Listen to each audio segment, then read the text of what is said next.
Today's webinar, we're going to talk about the 5 dangers facing female athletes, and the key is how you can avoid them. Right? As parents, as young athletes, these are tips that we've seen that really help our athletes. And so the 5 dangers that we see every day in our female athletes is lack of understanding how the body works, decreased knowledge of sports nutrition, supplementation, muscle imbalances, especially about the hips, a decrease in athletic fundamentals, and we'll go through what that means. And then lastly but not least, lack of recovery or lack of understanding how you recover.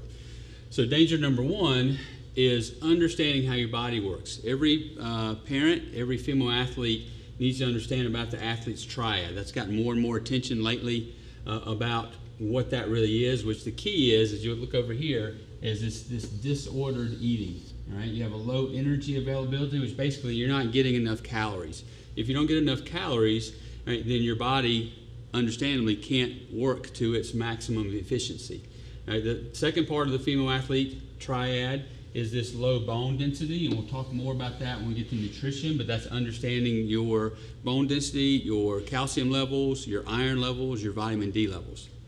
And then lastly, the one thing no one really wants to talk about, but really understanding when we talk about menstrual dysfunction or either irregular or loss of a period. That's a telltale sign that your body is not performing at this optimal level if you have an irregular or you miss a period.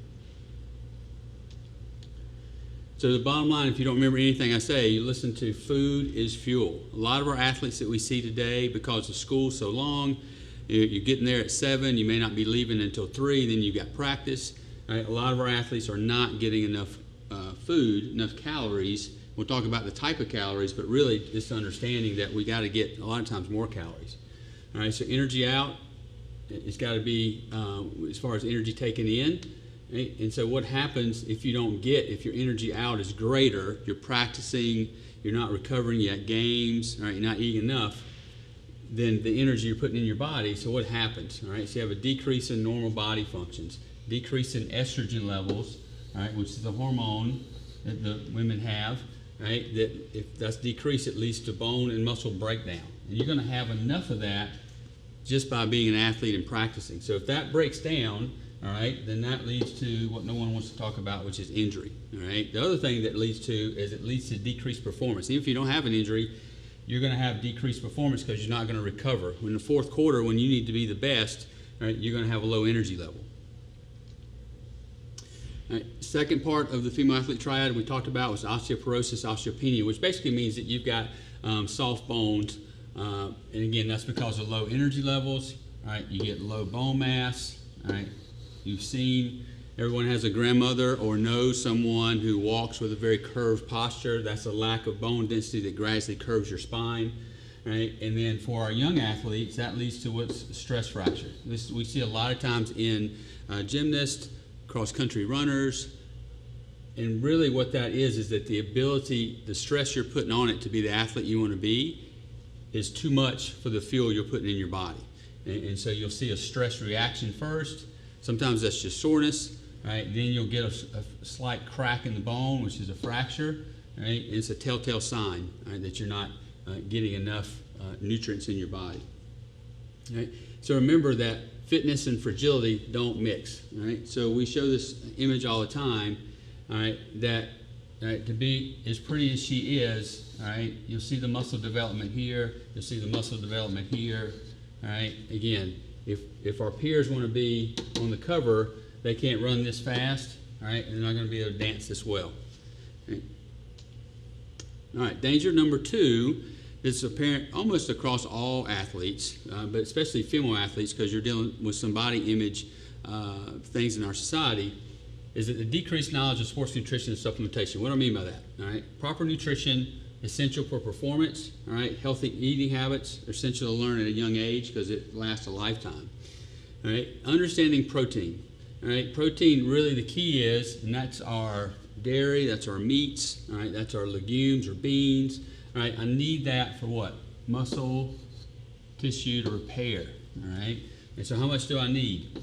I need 0.8 to 1.0 grams per pound of body weight. Okay, so here's the example. All right, 120 grams if I've got 1 gram per pound of body weight, 120-pound athlete, all right, what is that going to be? 120 grams, which seems like a lot, all right? Anytime I talk to parents, they go, oh my goodness, 120 grams, all right? But let's break it down. All right, if we have a 2,000 calorie diet, so there's 4 calories per gram of protein. So how many calories is that? 480. So how many is 480 calories out of 2,000 calories? 24%. All right, so if I told you I wanted 24% of your calories to come from protein, then everybody's okay with that. All right, but if I say 120 grams, it seems like a lot. So before we were talking about the menstrual dysfunction, right? Just understanding the terminology, amenorrhea, which means you either have irregular cycles, which is between greater than 35 days between the period, right? Or if you got over 3 months when you've missed a period, or you haven't had a menstruation by the time 16, then that goes into this category. If you haven't had that, any of this, then that's when we have you consult with your physician, because there's things that needs to be done, because you're at risk to have everything we talked about in this slide, which is low bone mass, skeleton being fragile, and then you're going to have a stress fracture. All right. So remember, shoot for 25% of your calories, but 120 grams if you're a 120-pound athlete, 150 pounds, 150 grams. All right, but usually we'll tell athletes to get the MyFitnessPal app, and when they have the MyFitnessPal app, they can just plug everything in. All right, it tells you how many grams you're getting of each thing, and also the percentages. All right, sources, we know some of the sources. What's interesting is that if we look at the caloric intake, all right, of these, all right, they're actually relatively high in protein, all right, compared to meat. If I have 100 calories of spinach, 100 calories of lean beef, all right, they're going to be pretty close. All right, this has more calories if I measure by weight because of the fat content. But these vegetables are actually relatively high in protein, so something to consider. All right, and then fats. All right, more and more stuff's coming out today that fats are not necessarily bad for you. We want the good fats. All right, but again, a little bit higher here. All right, so if I do the math, all right, if I wanted 25%, all right, to come from protein, all right, and I wanted 20% to come from fat, then I'm at 55% carbohydrates, and that's relatively low compared to what most Americans eat, which is about 70% carbohydrates because of all the processed foods we eat. Okay, so again, just understanding how to break that down, you're going to be a better athlete, because you're going to have higher energy levels at crunch time. All right. Then we talk about post-workout nutrition. All right. So we want people to get 15 to 20 grams of protein at the end of practice or at the end of the game. There's about a 30-minute to an hour window, which your muscles are really wanting that energy, the glycogen that needs to be replaced. And so having 15 grams, and we talk about that, we're talking a couple hundred calories that you would eat right after, which is going to help you recover much better. All right. Now let's talk about vitamin D. All right. The big thing about vitamin D is for our athletes. All right. It keeps your bones healthier. All right. So higher levels of vitamin D, all these things decrease infection, decreases chances of tendonitis. All right. Lower blood pressure for us adults. All right. Improved memory, info processing. All right. What adult and teenage athlete does not need that? All right. But all right, as we go into it, what's your vitamin D level? We want every one of our female athletes to know the vitamin D level. All right. In the normal range, this is important to understand, 30 to 80. All right. So when you call and you get your blood work, all right, you want to know what your number is. All right. Because they may call and say, hey, you're within normal limits.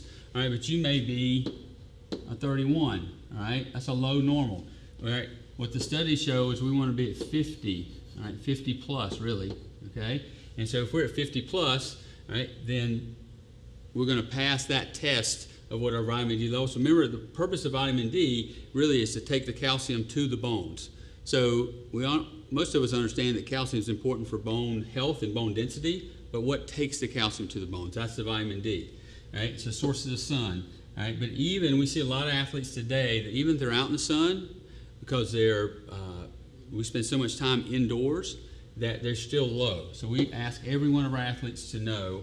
There was a study that came out a couple years ago in the American Journal of Sports Medicine that looked at soccer players. They were at California College, a D2 college out there. They measured male and female, all right, and they found that about 40% of them were lower than they would want in vitamin D levels. So they were lower than 50. Right? So know your number there. Okay, number 3, dangers facing female athletes is just muscle imbalances in general. Whatever sport you play, there's inherent movements that are part of the sport. If you're a soccer player, right, then we're going to look a lot at your hips. If you're a basketball player, we're going to look a lot at your knees and your quads and hips as well. All right, but the understanding is that 80% of the athletes we see, all right, have weak and dysfunctional hips. So the easiest test to do is to do a side plank. Right, lie on your side, lift up, and then when you're doing that, hold for 30 seconds. At the end of 30 seconds, you should be able to do 10 leg raises. So if you can't do that, then hips are not as strong as they should be, right? And understanding that that's the essential part of your core. So remember, the core, not just abs, right, but it's your sides and your back. So your glutes, your side hips, and your abdominals, that makes up the core. Number 4 is understanding that almost every athlete that we see needs to have an off season, and the off season needs to be they're working on these fundamentals. So what are the fundamentals? Right? As we talk about these, it's the ABCs. Right? So agility, balance, coordination, speed. Right? So what are we doing during the off season? Right? So if you're a soccer player, then during this winter we want you to play basketball. Right? We want you, if not playing basketball, then you're taking time to do a little weight training. You're taking time to do some agility, things other than your sport to give your body time to recover, but also work on those things that will make you better athletically. The key is that as you develop as an athlete, all right, you have skill, and that's what you need initially, all right, but once you're starting to get the skill, then we need to work on things that will make this even better, which is not necessarily more practice of the skill, right? It's some practice, but then I need to work on how do I get quicker. How's my balance on the ball, off the ball? All right, how's my coordination reaction time? All right, and then how straight, just linear speed I can have. So every athlete, when we design a program for them, that's what they've got to be able to do. And then number 5, all right, is really understanding. We know this intuitively, but we don't practice it enough, all right? So 7 to 9 hours, right, especially for a young developing mind. That's one of the reasons why when our athletes today have concussions, one of the reasons why concussions are a big deal and they last longer than they should, because we don't get this, right, and we never turn off these things. So our brain is constantly going, right, and so that, again, keeps us from recovering from simple things, right? I'm not saying a concussion is simple, but a lot of times if we can shut down the brain some, right, then we're going to be much better. Understanding post-workout nutrition, again, 30 minutes, we talked about that. 3-to-1 carb to protein ratio, right? No more than that. So again, if I'm going to get a couple hundred calories from that, then I'm looking at probably 15 to 20 grams of protein in that, right? And then last but not least, understanding mobility. All right, with understanding foam rolling, how to do that for my hips, my calves, my shoulders if I'm an overhead athlete, all right, and understanding about stretching. All right, so if we go back and we look, let's go back to the very beginning here. All right, so understand how your body works. All right, the female athlete triad. All right, understanding that I've got to learn about sports nutrition, all right, supplementation. If my vitamin D level is low, then I'm going to have to take a supplement. Not a big deal. Get your blood work done. Get it to where it should be. Right? Understanding about my muscle imbalances, about my hips. Right? Have an off season where I'm going to work on agility, balance, coordination, straight linear speed. Right? And then understanding what I got to do to recover. Whether that's sleep, whether that's nutrition after I work out, whether that's foam roll, whether it's extra stretching, whatever it may be. But if we can work on these areas, then we're going to prevent a lot of injuries, but more than that, though, we're going to enhance your performance. All right, so if you like this information, make sure that you're part of Female Athlete University. We've got a lot of information coming out. We're going to have interviews with athletes from the collegiate setting, talking to the middle school and high school athletes about what they wish they would have known that they know now when they're a collegiate athlete. We have information for parents, and we're also going to have information for recruiting, for sports nutrition, as far as simple things about smoothies, protein bars, things like that. So just a lot of good information coming your way. So look in your inbox, you'll get good information, and also explore the website. Thank you.